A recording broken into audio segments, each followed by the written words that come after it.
Locked On Podcast Network presents Locked On Sports Today. There's a new big three in Philadelphia. Does Paul George make the Sixers the biggest threat to the Boston Celtics? Also, is Klay Thompson what the Mavericks need to win it all this year? And speaking of the Celtics, they're for sale. I'm Peter Bukowski, starting your day with the can't-miss stories and biggest debates in sports. You're Locked On Sports Today. Searching all major sports. Found. Let's start with the biggest story. Paul George was thrilled to come back to Southern California where he grew up. Now, the Philadelphia 76ers, with some help from the LA Clippers, have convinced him to leave a max contract in Philadelphia, breaking in the wee hours on Sunday night after free agency opened. And then Philly wasn't done. Dropped the EY from Tyrese Maxey's name, and you've got what he is now, a max player, at least agreed in principle at this point. Keith Pompey from Locked On Sixers joins me now. And Keith, busy couple, not even days, like busy 20 hours in Philadelphia here. This was not a huge secret, the Paul George piece of this, but what do you make of this signing? Why did this happen? The thing about it is, like, the 76ers knew that first of all, it happened because they're extremely unsuccessful when it is like playoff success, right? They have yet to get out of the second round. They feel like they need a splash. Daryl Morey also feels like, for a team to win a championship, you have to have 3 stars, right? And he looked at Paul, and Paul fits the profile of someone that he wanted. And it was either, like, early on, people were saying Paul or Kawhi. And when Kawhi signed that deal, he went after Paul hard. 34 years old for Paul George, though. I think the question, if you're a cynic or if you're looking at the history of Paul George over the last couple of years, the number of games played, you're going, does he still qualify? And that's the question I think that Philly has to be answering right now. And that's a great question. But what it is I think right now, the 76ers haven't made it out of the second round since 2001. Mm-hmm. And I feel like the pressure is on for them to do that. So it's kind of like, I hate to say it, but and use an example, but they mortgage their future. It's one of those things where they're banking on, we have this window. We know Joel Embiid's injury history and everything like that. So it's one of those things where we're going to try to go all in right now and hope and pray that we win the championship. And then those last 2 years won't look as bad. You know what I mean? But right now, I feel like the time is now, and they knew in order for you to get a max type of player that would help you, you would have to give 4 years. So that's what they were prepared to do, and that's what they did. It's like they're trying to win now, and right now they're just worried about the immediate future. Once James Harden was no longer in Philadelphia, it became clear they were going to have this type of space in this summer to make exactly this kind of move. But before we got to this point, there was discussions and questions about what the most prudent path was with the cap space that they would have. Is it go chase a star versus do a KCP deal and maybe 1 or 2 other secondary deals where you're like, hey, this is now building out a team, because they still have to build out a team here. How much of this is affected by Joel Embiid, by the rumors of teams being interested in Joel Embiid, and the pressure of, hey, we haven't. I mean, you've mentioned now multiple times they haven't gotten out of the second round. The pressure that's on Joel Embiid to say, hey, make this work. You know what? I think it's all included, really. I mean, I do. I do feel like, the pressure of not getting out of the second round. The thing about it is, like, let's face it, Joel Embiid has been a good soldier publicly, right? He's been one of those guys that's saying, oh, yeah, I support you. But you're sitting around and you're looking at, hey, Boston is going out getting people. Look at the Knicks. Look at Milwaukee. All these teams that you expect me to compete against are going out there and doing certain things. And, yeah, you can get role players, but who's really going to help me in the playoffs in the fourth quarter when they start double teaming me? Like, are we going to have another guy that can score points and do things that will take the pressure off of me? So I think that was it, man. Really, it had a lot to do with him, but it also had to do with their pressure as well. And it goes back to a little bit of like what I said earlier. It's kind of like Daryl Morey is of the belief that teams that have 3 stars, top stars, tend to do better than teams that have 1 star, 2 star, and a bunch of role players, right? So, so that's what they think, and that's his motto.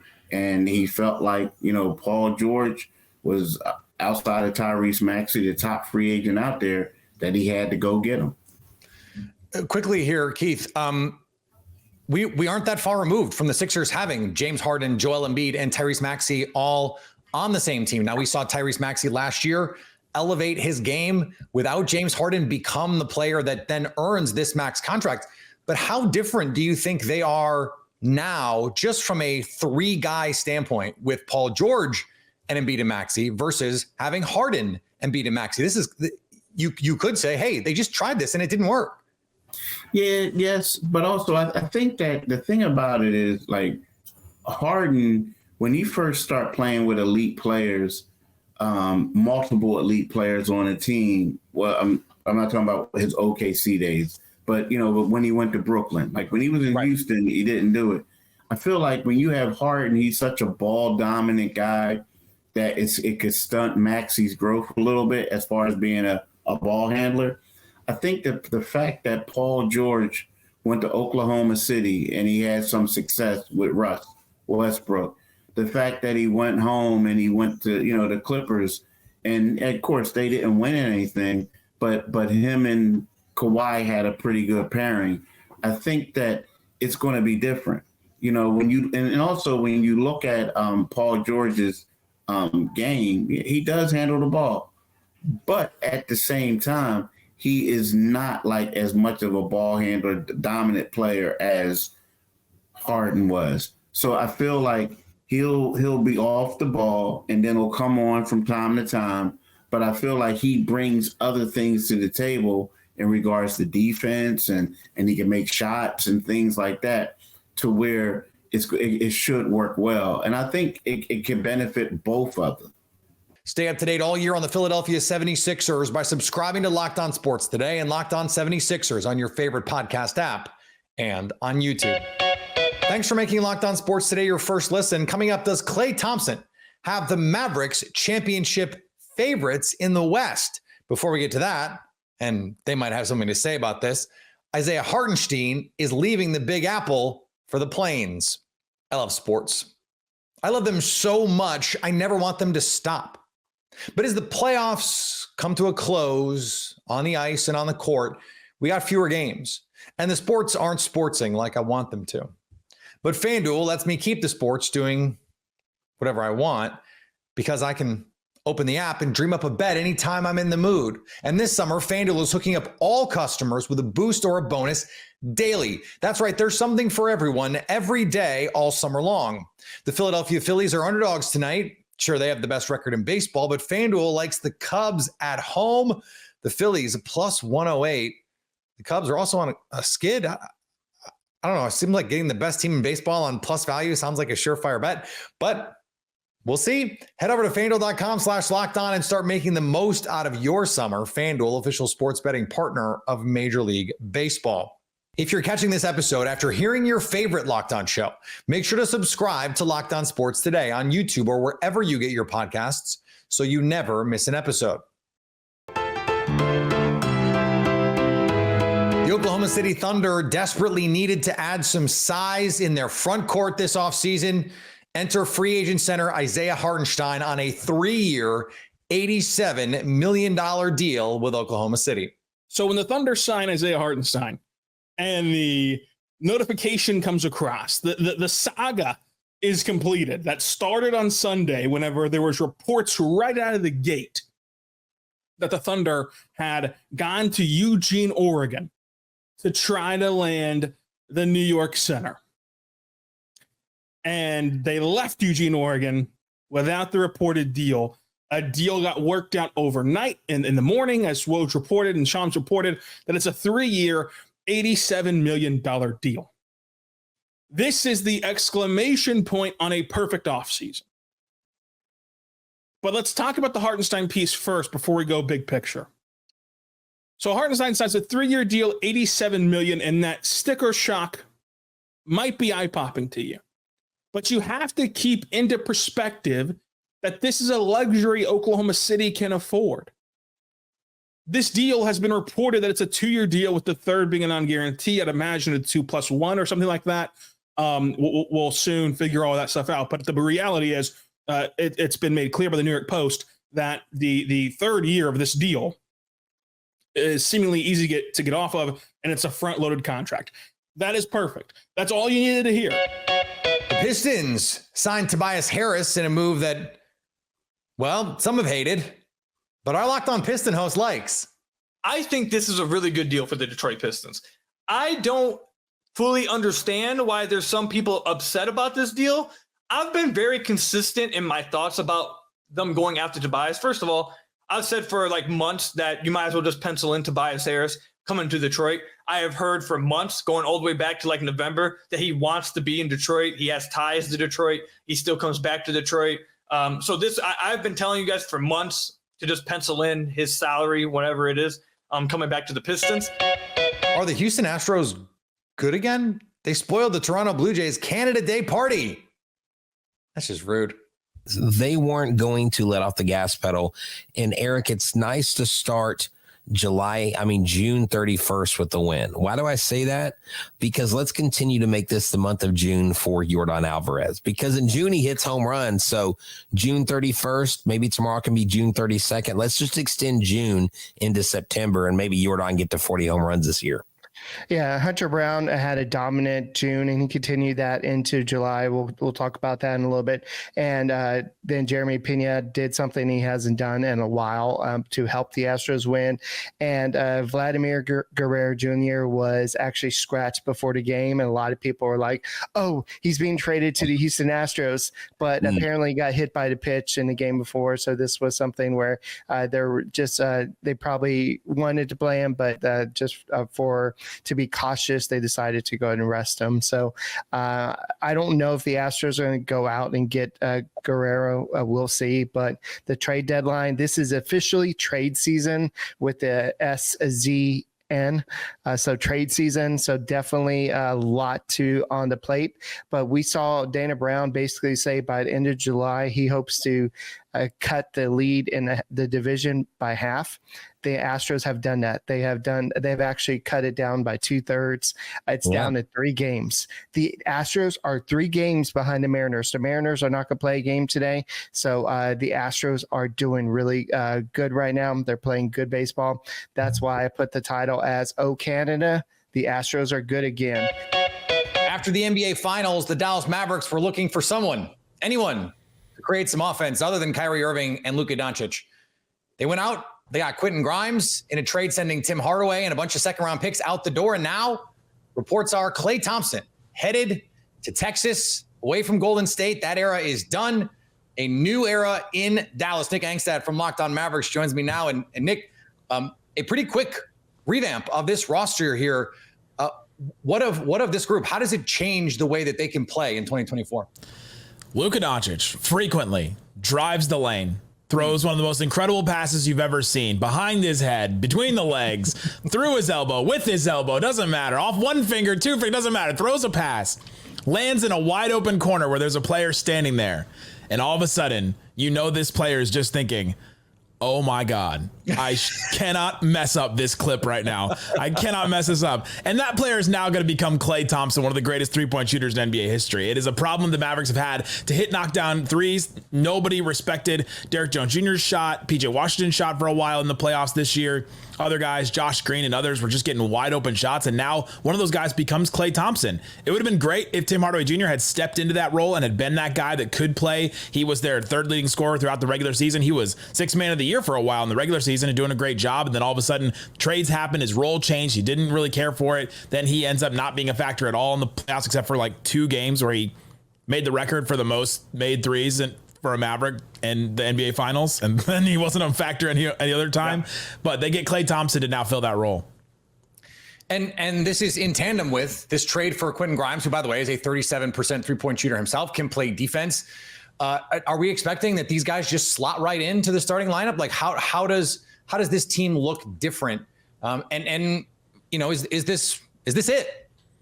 Yeah, Klay Thompson's going to be a starter. I mean, there's no way that they got through this whole thing and there was not promises or things made to Klay Thompson to get him to decide on not going to the Lakers, where his dad played and is a beloved longtime broadcaster there for the team TV broadcast. And so I think that Klay Thompson coming in the starting lineup, Quentin Grimes, Najee Marshall, the two other additions coming off the bench, I think makes a lot of sense. I think that is that's a nice little wing rotation that you added to, still having PJ Washington, you're still having Dante Exum here and there. Obviously Luka's 6'8", so he's a guard wing kind of at different times, depends on who he's guarding and all that. But the Mavs have pivoted here a little bit. It's not a perfect pivot. They didn't solve all their issues, but they did a good job in upgrading the roster. What is left to solve to that point?